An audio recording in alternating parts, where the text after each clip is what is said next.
They're the gamers, right? They're up till 3 or 4 in the morning, and I encourage you guys to get those phones away from those kids after 9 or 10 o'clock, because there's a lot of stuff going on after that that shouldn't be going on. Our kids with ADHD, don't turn it off. It's more reinforcing. They can't say no, right? They don't stop themselves well.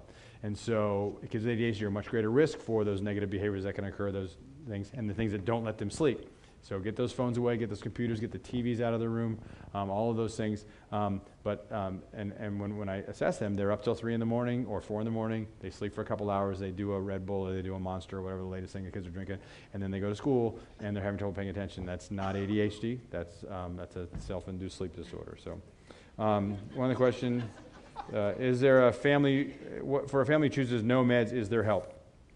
Yeah, absolutely. What I will say is that the vitamin regimens, the other things, the diets don't really hold up to rigorous study.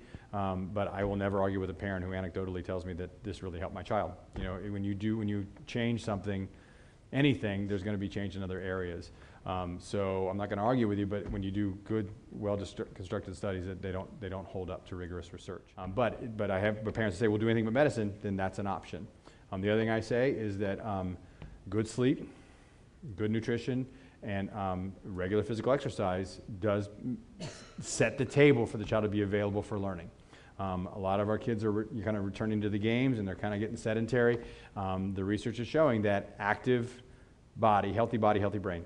And there's some research showing that martial arts or running or some team sports in younger children are actually having an impact on executive function and problem solving, more active problem solving later in life.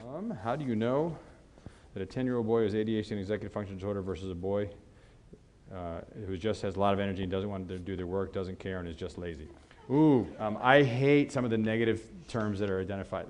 This kid's stubborn, this kid's lazy, this kid's, and again, that's where the issue that I don't like the term disability perspective, I like the term neurological perspective. So let's reframe some of those words. Instead of lazy, say they have a hard time staying with it, a hard time sustaining. Instead of stubborn, let's say they have some cognitive flexibility issues and we need to help them be more flexible. How do you explain to your child who might have this problem, we don't want our son to be labeled or feel different, so we haven't told him, but I think he really needs to know.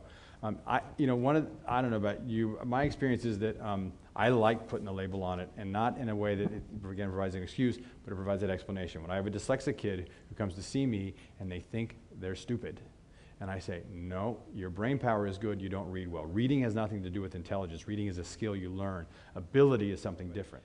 You know, for kids with ADHD, they oftentimes have the same experience. They just doubt themselves. They're getting bad grades, and they begin to believe that about themselves. And so I think it's important to actually provide that information to them and say, hey, you have this. It has nothing to do with intelligence. Again, everybody's got stuff, and this is your stuff, and God made you, and God doesn't make mistakes, and we're going to get this figured out.